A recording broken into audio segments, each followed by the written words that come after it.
ready on sound, ready on curtain.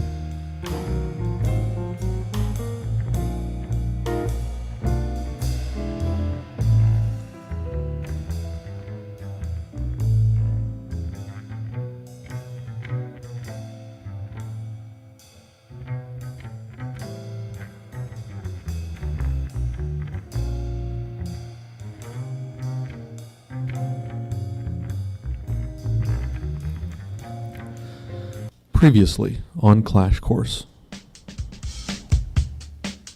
Plenty of romantic relationships that never include sex. Really?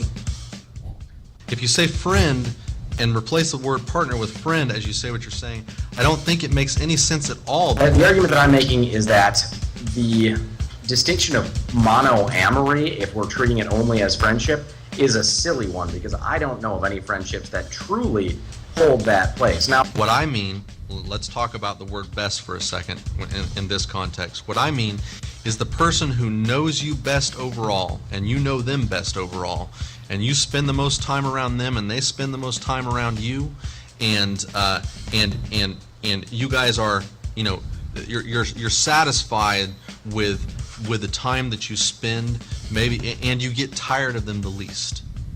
That is what I am talking about when I'm talking about the mono aspect, is the expectation of exclusivity between people. A monogamous relationship is an expectation that your relationship, your sexual relationship, as long as it may last, is exclusive and mutually exclusive on both ends. First of all, you just attacked the thing that I said I wasn't talking about. So congratulations on that. I'm saying that's what I am talking about. Okay, but then you're not attacking my argument. I am talking about the way things actually are. And you are talking about people who are trying to they have a philosophy about the way they think things should be. And I am saying that there's nothing realistic about it.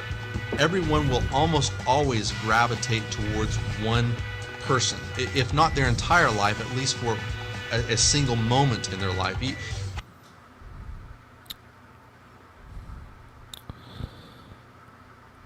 That sounds like the end of our previously. I am looking forward to today's show. I'm one of your hosts, Greg Brahe, here with Joey Livingston for Clash Course. Today we're continuing our discussion on polyamory versus monoamory and monogamy versus polygamy, or as I'm about to make the argument that we really need to sort of consider them as intertwined, inextricably intertwined. Now, as you saw from the previously, last week, Joey and I had a bit of a revelation. Isn't that right, Joey? First of all, Greg, let me say, never, ever, ever hijack my introduction like that again. Just because you're nervous, just because you're afraid of silence, doesn't give you a right to bulldog your way into my introduction. Oh, it's your introduction, is it? Pretty sure this show was my idea. Whatever. I'm just going to usurp control right here. Joey, you're off the show. Okay. Yes, we had a bit of a revelation, and that was, one thing that I learned last week, often you and I play around with arguments, and I certainly, like our first show, I think that I took the pro position of Calvinism, and scared the bejesus out of you by the time that I was done. And I can't stand Calvinism. And in this instance, I think that you certainly have a bone to pick, forgive the pun, when it comes to polygamy. But I think that I feel like, you have made some statements about your own relationship and the way you view your own relationship that I find a little unnerving, but I feel like overall you really treasure the monogamistic relationship that you have with your wife, that you very much view her in a similar way that I view my wife, and that is my closest and dearest friend. You are absolutely right in that. And that's why I think that it is pertinent for us to revisit our initial understandings of these terms that we were beginning with. Because I think that the confusion, the revelation that we came about last week was, to use the terms I was using last week, was the descriptive versus the proscriptive understandings of these terms. Whereas monogamy, in a descriptive sense, is a sexual relationship with one other person and vice versa, for an extended period of time between sexual encounters. And polygamy would have mixing and multiple extended partners. But in a proscriptive sense, it's actually a very, very different understanding. And that's what I was ostensibly coming into this with, without recognizing that we weren't seeing eye to eye on this, is that polygamy, well, let me explain why that understanding of it is not a particularly useful understanding to begin with. And that is because it is impossible in that understanding to be monogamous if you are single, or polygamous if you are single. The same would be true is a polygamous couple that has no additional partners at the moment would also fall under a monogamous category when we're talking about it only in a descriptive behavioral sense. I don't think that that's what the conversation really should be about. I think that it's a proscriptive, something about the philosophy of the relationship and the expectations that people bring to the relationship for what the behaviors that their partners will adhere to. And that is, I think, the primary distinction that we failed to make at the beginning that's led to much confusion along the way here. Well, I feel like I am still failing because I don't know how you can really effectively make these arguments unless you observe how things actually are. Well, I'm saying that it's obviously how things actually are is certainly a relevant factor within it. But let's say, for example, a polygamous triad or polyamorous triad is what they call, well, let's use the unicorn, two bisexual females and one straight man in a relationship, all with each other. And one of those individuals dies. Not a voluntary leaving of the relationship, just an accident happens. Is that couple now monogamous? That's a good question. So I think I see what you're driving at. I mean, certainly the way things are does have to do with the mindset of the individual. I understand that a couple of two could be a polygamous couple because of their philosophy. So if that's all you're saying, I understand, but that is still descriptive. I understand that what you mean by, well, I think I understand that what you mean by proscriptive is the philosophy that they hold, and that needs to be viewed descriptively, don't you think? Well, of course. I mean, we're describing the philosophy, but when I objected to your original statement that monogamy is better than polygamy or polyamory and monoamory, anyway, I made a distinction that I was objecting to it as a normative statement, something that would have application in something that we should or ought to do, in such a way that it would be a moving forward plan or a philosophical goal, not just a description of what we are doing. Well, but my argument entering this discussion was that monogamy is a choice that is more beneficial to the people who make it, and I don't see how I can make that argument without observing, at least from a theoretical standpoint, those relationships descriptively. I can't agree that that is actually the position that you came into, at least not explicitly stated. I Your said statement was monogamy is that the monogamy best. is better. Yes, it's the best. That's not saying that the choice of monogamy Okay, is more beneficial. I mean, but that's a pretty significant the rewording, word best is very ambiguous. which is why we spent some time trying to define that. Yeah. Well, how did I define it at the beginning? Well, I'm trying to remember exactly, but we certainly discussed the. I think we left it pretty open, actually. We discussed benefit as a general category, but also allowed that to be open to psychological benefits, emotional, Right. We changed the and term best weight to on multiple values. we said that I believe that at the beginning we noted that best was an ambiguous term and that what I meant was beneficial. So I think that I think it is accurate to say that the argument that I was wanting to make was that monogamy is the most beneficial choice for those who make it. Well, I think that then we need to consider And I don't mean to be why, shifty if by somebody I would don't mean to be making it. shifty by throwing in the term for those who make it. I am definitely saying that if polygamists made that choice also, if they could embrace it, that it would be a more beneficial choice for them. Well, let's delve into that in a Okay. philosophical sense. A little You bit said you were deeper going here. to do the introductory argument. Is that do you have much more to say? Oh, well, I was going to go into my introductory argument, and then you cut me off for stealing your beginning. So now we're just in the conversation already. Well, why don't I be quiet then and you attack it and I'll listen. Oh, sure. Throw my train of thought off here.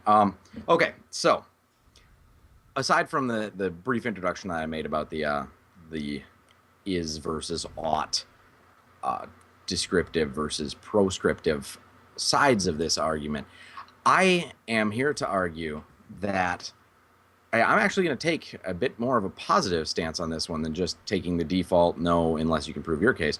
I will say that polygamy and polyamory are more mature ways of viewing love and sexual relationships because they do not view them as or in a possessive or restrictive sense.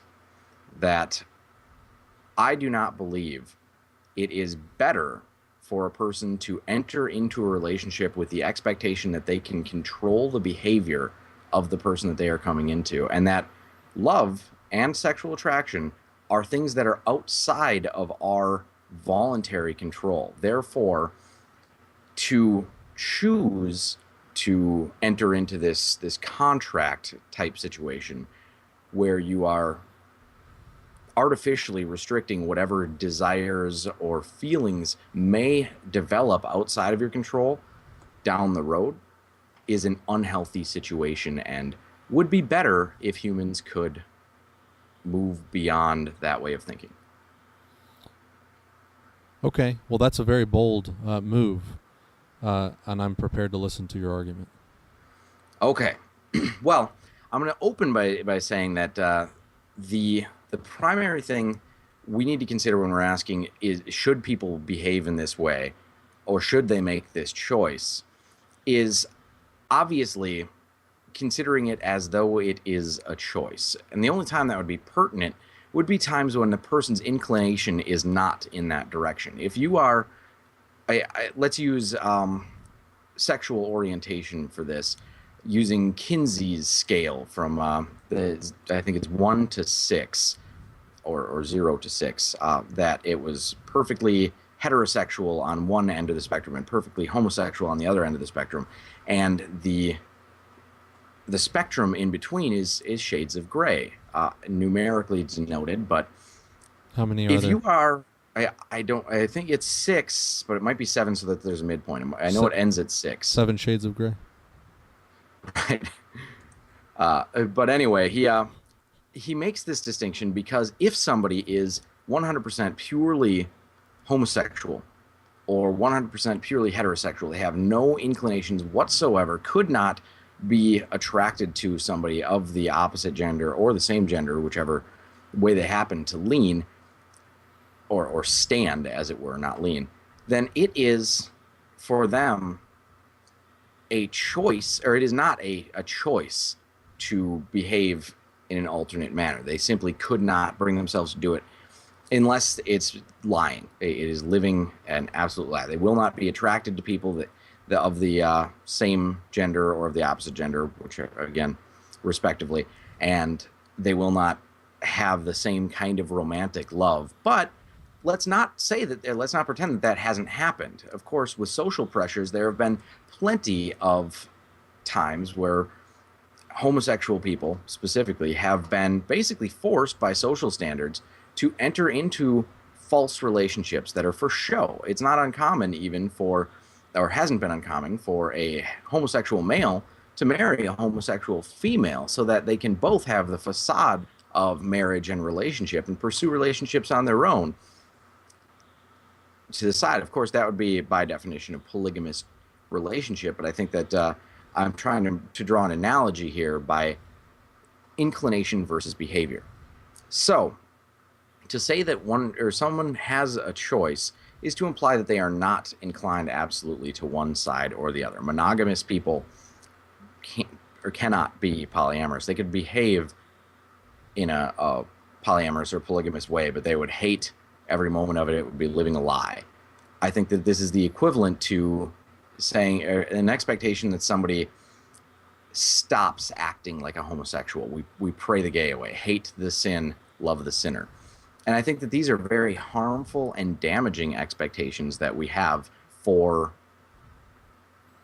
individuals that are particularly of inclinations outside of the mainstream. Pray the gay away is making me laugh. Sorry. Go ahead. So, to state that people should, again, using a normative statement, be monogamous and monoamorous, have exclusive relationships, both sexual and romantic, with a single partner, if that is not their inclination to do so, is just as much, in my understanding of it, a way of forcing them to live into a situation that they are not inclined to do so. It is to deny a portion of their own being and pretend that that's not the case, just to fit into either a social norm, a cultural standard, or even for their health. And I think that when we look at physical health on that scale and say that there's a slightly increased chance of sexually transmitted diseases, which actually I've done more research in that, and there really doesn't appear to be one, because again, there is some cultural differences in polygamous situations. There does not appear to be any correlation between that.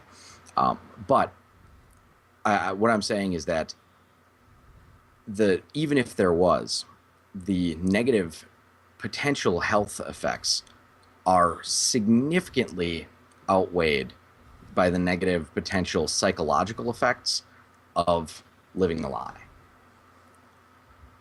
And that's why, if one is inclined to be polyamorous or polygamous, one should be honest with oneself and with one's partners to explore what makes them happy and be who they are. And remember, folks, to always have your pets spayed or neutered. Sorry, that sounded like a public announcement, so I thought I'd just help you out. The more you know. So that's it. That's your argument. That's my argument in a nutshell here. Okay. Well, I appreciate your conciseness. I've taken some notes here. Also, I won't ever be returning that favor. Let's see here. You said at the beginning that love and sexual attraction are not voluntary choices, which I do agree with. However, what I agree with is that who to love is not a voluntary choice. We love who we love, but I don't necessarily agree, or I don't agree, that who to or how many to focus on is not I don't agree that that is not a choice. I think that is a choice. Our love for people, it comes from deep within, it's made up of more than just our conscious choices. It's made up of who we are and how people resonate with us. But whom we focus on and how much time we focus on them and how we express that love towards them is in many ways a choice. I can certainly agree that sexual attraction is in many ways not a choice, but in some ways it is a choice. When it comes to the argument of homosexuality or heterosexuality, I can definitely see that the intensity for which we love somebody is not necessarily with the realm of whether that person is a woman or man is not necessarily within our realm of choices, and whether or not we're sexually attracted to women or men is not within our realm of choices. I think for some people it is, as you said. There is a what was the scale that you talked about? It was by, I think it's Alfred Kinsey or Albert Kinsey. Al. Okay. I think is his first name. He was a sex researcher in the 70s. So the Kinseyan scale, is that what you call Kinsey it? scale, Kinsey I think scale is what it's called. So I think that what you're observing there, and I agree with it, is that there are people who are decidedly homosexual, and I do a show with one of them, and people who are that was a joke. People who are decidedly heterosexual, and then there are all kinds of people in between. But I really love the way that Bob Graves put it one day, that that at least for him, at some point he reached this point, and I don't know if he even used a term for it, but to where he was neither homosexual nor heterosexual. He was just attracted to Lisa. It was one person. It wasn't a gender. I mean, he certainly is attracted to woman, but not women. And I really respect that. Obviously, I'm not arguing this position because I don't take it. I very much believe the things that I'm saying. You said, and I'm just paraphrasing. I just jotted this stuff down. Polygamists are more mature than monogamous. Well, I'm to qualify that a little bit, that a polygamist understanding of a sexual relationship, in that it does not have a possessive aspect to it, is what is more mature. Well, I think it's an assumption to think that monogamy is possessive if you mean in a sense of you will stay in this room and no one else will have contact with you or whatever. I think that a monogamous relationship is more of a sense of desire than possession. I want you more than anyone, and I want only you, and I too want only you, and we only want each other, and this is the relationship that we are going to commit ourselves to, and we are going to build a life on this and a family on this, and we are going to work together. That is the sense of monogamy that I'm talking about, not the jealous sense of you are mine and you will see no one else, and but more of a sense of I love you more than anyone, and you have said that of me as well, and we have committed ourselves to one another, and I am going to just move forward in my life with you and trust that you will continue to feel that way, and we're just going to keep moving forward until that changes. But what happens when that changes? That's the question, because then it ends. At the time it changes. If it changes, it ends. Does it end though? Does your relationship have to end? That's the question, and the reason that I'm talking about it in a proscriptive no, I see what you're saying. Sense is in a descriptive sense. Of course, it ended once somebody stops feeling monogamous. Certainly. Then it's no longer monogamous. But that doesn't mean that you're not still in a monogamous marriage or relationship. If you're asking me, doesn't necessarily want to be monogamous anymore. Well, let me make a couple of statements here. If two people if one person in a monogamous relationship feels like they don't belong there anymore, in a sense, that monogamous in a descriptive sense, that monogamous relationship is over. Well, not that they. Yeah, I'm not saying that they feel like they don't belong in that relationship anymore. I'm saying that they don't feel like that relationship is all that they need, want, or desire, or even that they. There's so many different aspects to this one, but that, for example, I think that's a bit too much of a tangent. Actually, I'm going to go into that in a moment. But sorry, this has been a bit of a ramble. Yes, I But mean, that 10 seconds of pointless.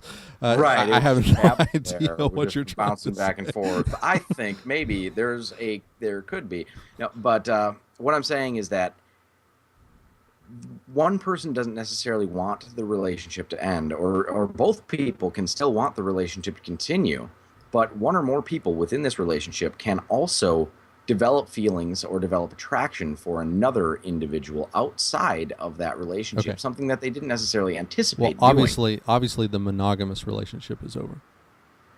Right. Again, in its descriptive sense, but that's Yeah. not true in a practical sense, even because a monogamous relationship is Right. more than just the way that people think and feel. It's also the expectations that they have and the way that they act.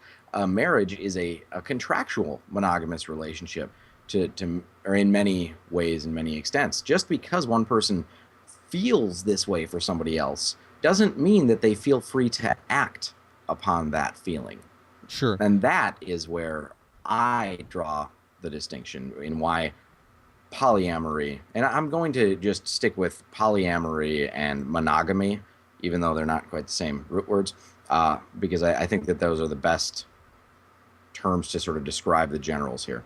But a monogamous relationship is not a or polyamorous relationship just because somebody develops feelings for other people outside. As a matter of fact, that's an extremely common thing in monogamous relationships all around the Honestly, world. Greg, I'm exhausted by the term polyamory because nobody, including you, has demonstrated to me that term is describing anything more than friendship. And I have labored I'm using polyamory to mean a sexually and romantically open relationship. then that is polygamy. Polygamy, the reason that I'm using polyamory is because, as I believe I said last week, polygamy is a larger area of non-monogamy, basically. Really the best way to describe it would be monogamy and non-monogamy. Okay. And All right. So polyamory. you're saying Non-monogamy that could that include polyamory swinging and are you saying births that polyamory is a committed polygamous relationship? A committed sexual relationship between more than two people. Committed. It can be. Again, you're still approaching it from a descriptive sense. It is a relationship where there is no expectation of exclusivity sexually or romantically. It's Only an expectation of honesty. correct. Yep. There is certainly still cheating that can happen within a polyamorous relationship, and that's when if you do something outside of. And in a polyamorous relationship, they live together and they have sex with one another. They can live together, or they cannot, in the same way that couples today can have multiple domiciles. But yes, there are certainly situations where more than even just the two people share a same bed, and it's a pretty normal occurrence within the polyamory. If sexuality is in the context of polyamory, then my mind is no longer breaking, because it seems like people have tried to separate the sexual aspect of it, and maybe that has been a vast misunderstanding on my part. But if you're not talking about something that is committed or where they live together, then it becomes very confusing as to whether you're talking about polyamory or just people sleeping around. Sleeping around is a bit of a monogamy privileged understanding of terminology as well. But what I mean, and again, this is a proscriptive relationship philosophy coming into it. The best way I've seen it described is that polyamory is the freedom, or the belief in the freedom to allow any relationship to develop into whatever it may develop into for both or all parties included. It means that if somebody makes a new friend, I've read stories and have even anecdotes of times when there have been really, really incredibly good and close friends that I've had of the opposite gender that, to the best of my knowledge, the idea of any sort of sexual interaction between us was absurd, but that doesn't mean that it was not in many ways still a type of love, and it developed as it would. Now, Right, friendship. right, and that's what it developed into. But I'm married right now, and if I had a friendship like that, that began to develop more than that. It developed sexual feelings as well, or romantic. It's difficult to describe romantic without the sexual aspect, but I think that romantic obviously entails more than just sex as well. It's the compelling companionship side of it. I would not be free to explore that without ending the relationship I'm in now or massively upending the dynamics that it's in. And I don't think that you can argue. I don't think you can effectively argue that your wife is in the wrong for that being her reaction. I can't say that she's in the wrong. Now, again, we agreed to Right. our marriage being what it is. This Sure. is it's a contractual situation that we entered into, and we were 16 years old at the time we Yeah. started dating. And that's what she wanted, and that's what you guys agreed on, and that's kind of there are various shades of this argument, but we're running out of time, and I want to say a few things before we close, and you're welcome to respond to them, but I don't want to continue this conversation into a fourth week. We need to change. Don't you think? Don't you think? I don't know. I feel like this is the first week of really discussing it.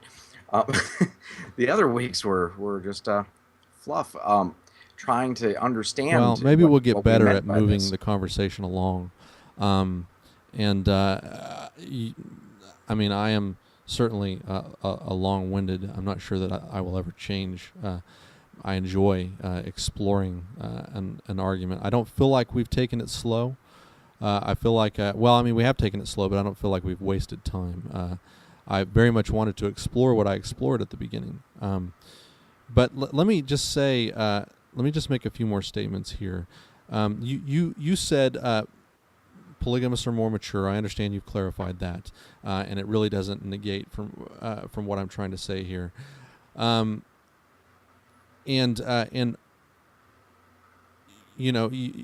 the way that you clarified that is that being honest about the way that you feel, should attractions arise, is more mature than not being so, and that isn't something that I disagree with either. I mean, if you become sexually attracted to somebody else, and you're in a monogamous relationship or just in a relationship with another person, you should be honest about that. I totally agree. Let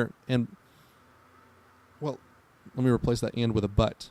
But there are all kinds of things in this world that we should be honest about. Everything. We should be honest about the way that we feel, our experiences, and if we are not honest about them, then we are not as mature as somebody who is being honest about them. That is clear. But that doesn't mean that what we're being honest about, that we feel this way or that way, it doesn't mean that the way that we feel or the way that we're acting is more mature than not acting that way. It just means you're being honest about it. And I want to be very careful not to compare this to a lot of really bad things, because I cannot argue that if somebody is being honest and they're in a relationship with other people that are being honest and everybody's okay with having sexual relationships with everybody else, that is the most horrible thing in the world. I think that they're missing out on something. But I'm not going to. Well, that's the judgment that I'm primarily arguing against here. Is that the fact that you believe, even though they're all comfortable with the idea and they like the idea of polyamory, they should be more inclined towards polyamory. I think that is a inherently prejudicial viewpoint, and coming from the monogamist privilege. Okay. Well, I feel that way, and I don't think that this is an equivalent argument to heterosexuality versus homosexuality. This is an argument concerning your commitment to building a friendship and a life with one person versus many people. And I don't think that you can argue that you can accomplish the depth of relationship with many people versus one person. But just getting back to the point that I'm making here, just because you're being honest about something, you are more mature than somebody that isn't being honest, but that doesn't mean that what you're being honest about is a mature thing, that there isn't something. If you are honest, I think I'm attracted to more than one person. I'm not just attracted to you anymore. I'm attracted to this other person and this other person, and I'm going to go act that out. That isn't as mature of a decision as I think I'm attracted to these people, and and that's something that's churning in me. But I really want to commit myself to you. So let's see if we can work through this. I mean, our bodies and our minds go through all kinds of things that you are right about. Who we are sexually attracted to and whether or not we're sexually attracted to and how many we're sexually attracted to is not necessarily within our voluntary choices short term. But we certainly can look at a more long-term goal and say, it would be better if I could be a committed person to one person and learn that person's body and that person's mind and have a sexual life that goes much deeper than the experiences that I could have with 3 or 5 people throughout my lifetime, both sexually and non-sexually. There are depths of a human being that's more than enough for a lifetime with just one person. There's no way that I could explore it with one person, much less 5 people. So I have plenty to do here, and it would be better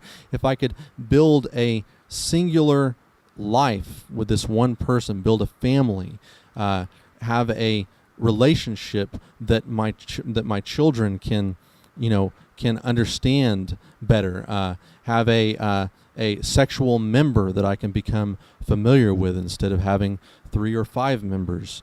It would be better if I could make these choices, and so we battle with that. That isn't the only non-voluntary choice in this life that one battles with. That honestly, we can't necessarily control how we feel in the short term, but we certainly can think it through and change our conditioning in the long term.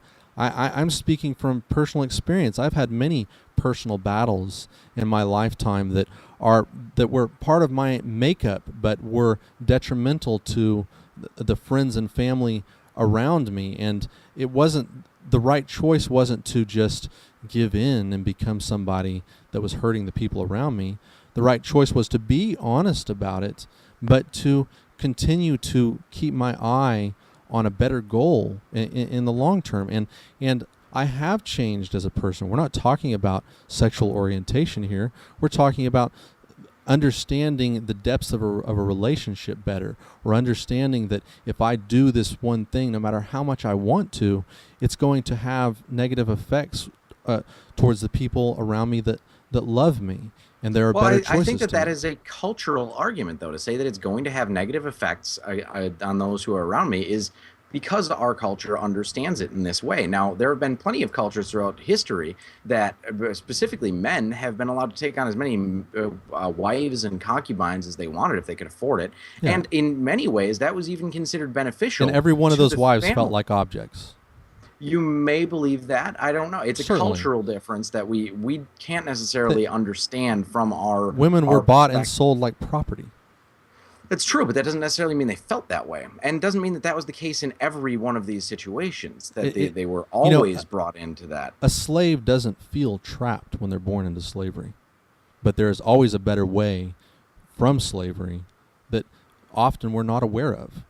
Well, and I think slavery is actually kind of a good example here to look at, because when we're discussing you're discussing the honesty about our feelings and then acting upon those feelings, and I think that when we consider only the person who is having the attraction, it's easy to look at it and say that, well, I should want to be committed to this relationship. I should want to be part of this single monogamous relationship for a long period of time, and that's culturally ingrained. It's supported by maybe freedom from disease or risk of disease, and that's all well and good, but that doesn't necessarily mean that that's what that person does want. And it also disregards the other side of the relationship. The other side of the relationship also may have the feeling that they should want this, they should need this, but the person who's in the situation that they have fallen for another person or gained attraction may very well be described in a type of servitude to the other person at this point, because they no longer do want to have this monogamous relationship. They want to pursue both tracks simultaneously. They'd like to maintain the relationship that they have with this person and explore something new and different, and that might be okay. Joey, can I ask you, what is your favorite song? I don't have a favorite song. Why not? You should have a favorite song. There's always one song that is going to be the best song. So you're comparing a 5-minute poem with the depths of a single human being. Yeah. I'm saying that we cannot make normative statements about the way other people should feel. I can say I have a favorite song. I don't, but I'm just not all that musical like you freaks. But I can say that I have a favorite song, but that doesn't mean that you should have a favorite song. I can say I have a favorite flavor of ice cream, but that doesn't mean you should have a favorite flavor. We're not talking about songs or ice cream. We're talking about people we are with feelings, Greg. That's true, but we also are people with feelings. And to say that we should not be honest with our spouses or significant others for the sake of their feelings, to hide this or to suppress these feelings that you have for other people, instead of being honest about them, is unhealthy, for one. And on the other end of the spectrum, when you consider the perspective of the other person, to expect your significant other to act in such a way that they would feel wrong about even telling you that they're having these attractions, or telling you that they wanted to act on them. That's where I'm talking about the possessive sense of these relationships, where it no longer becomes, I want to have this monogamous relationship with you, even though I'm attracted to these other people. It becomes, I want to have this relationship with you, this monogamous relationship with you, even though you are attracted to other people and you want something else. If you feel polygamist desires, you should be honest about it. And if you are in a monogamous relationship, the person that you are in that relationship will likely be heartbroken, but that relationship needs to end if you are going to pursue those desires. No, it doesn't need to end. It doesn't need to end. However, let me finish. I'm talking about polygamy. Let me finish. However, the polygamist mindset has accepted that the polygamous mind has accepted that they are not worthy of devotion and commitment from a single person. Language. Of course, that is what polygamists have accepted, that they are not worth exploring by one individual. That commitment, that sole focus from one person, they have accepted that they need to let go of that, and that they're never going to be one person's favorite, and that they have to accept a moderate affection from multiple people, and that is what they're going to give. They're not going to focus themselves on one person. They're going to divide their attention among many. And when you divide your attention, it is not as powerful. It is not as, you cannot go as in depth as when you focus on a single individual. And that is all that I'm saying. I mean, that is a very, very narrow understanding of what is better. And I think that it's a very egocentric understanding of what is better. Okay. I mean, Maybe both there's in more. Maybe expecting there's more somebody to it. Maybe there's more to polygamous relationships that are beneficial. But that's all I'm talking about. That if you cannot focus yourself on one person, you are not going to have the depth of relationship as you would otherwise. If you have to divide your attention to 3 to 5 people, you are going to have, at least by comparison, you may have great relationships, but they are not going to be as deep. And See, if that's I think that is and an that's all I'm trying to say. premise And if that that's you're and if that's coming not through enough, here. if that's not enough for you, or the polygamous mindset, if that's not enough, then perhaps, perhaps I'm missing something. But I feel like that should I'm be still enough. arguing though that you're That's a pretty big coming deal. from your position of your own personal perspective. You have your, I forget the way that Christopher said it during the hangout, but you're confined by your. He used the term idiosyncratic. He was saying No, there was a he was saying different that I was using a term in a way that was No, that was this was a applicable completely different to me. statement that he Like made. I was using a very uncommon usage of the term, but I'm not using an uncommon usage of the term. I'm actually talking about a of the completely term different situation when you friendship talk about something else. here.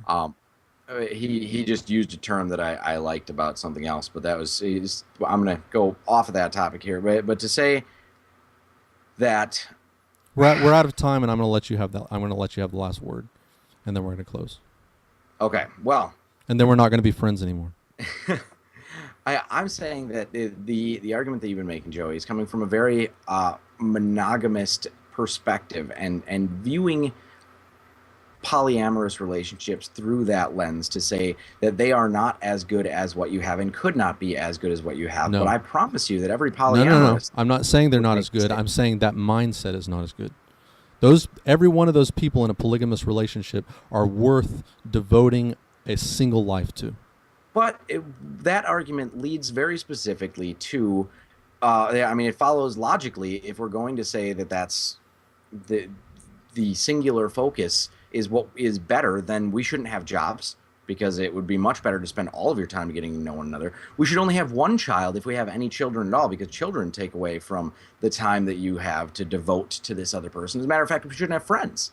We shouldn't do anything social in any way, because every single one of those things takes away from the time we could be devoting to our monogamous partner. So but that obviously does not. Let's take the argument of monogamy, abstract it, and apply it to everything else to show how it doesn't work in this one example. I'm not talking about about careers. I'm not talking about children. But you're I'm talking about things that are competing with time to get to know a person. I'm talking about that's your a argument. family beginning with 2 people, whether those 2 people be men, 2 women, or a man and a woman.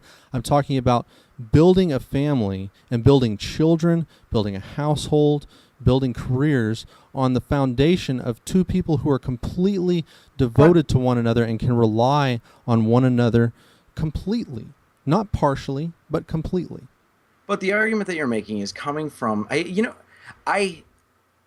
Joey, would you be willing to continue this conversation through Inspiring Honesty and have Bob join in? Sure. All right, let's do that today, because there is more to be said here, and I want to continue. Can I call you? On. Can I call you a punk a few times? Once or twice. Okay. All right, punk. I'm ready, punk. I'm out. All right. I'm out. I can't do it anymore. Are we ending for this show then and coming back? Yeah, let's end it. We'll be back with Inspiring Honesty. I really didn't want to do a bunch of shows today. I'm tired. I know. It's just I've got to show you where and why you're wrong. You've got to show me where I'm wrong. Okay, I'm not really mad at you. I just I thought that it might really nuance the point if I brought my emotion into the argument. I do feel strongly about this, but I appreciate and I can't say that I completely respect the position that you're arguing, but I appreciate what you're saying, and it's been fun. Let's continue on the next show. I'm going to open up with a little bit more explanation on the next show, so look forward to that. Okay, sounds good. We'll be back with Inspiring Honesty with Greg Brahe, and then me, and then right below that, Bob.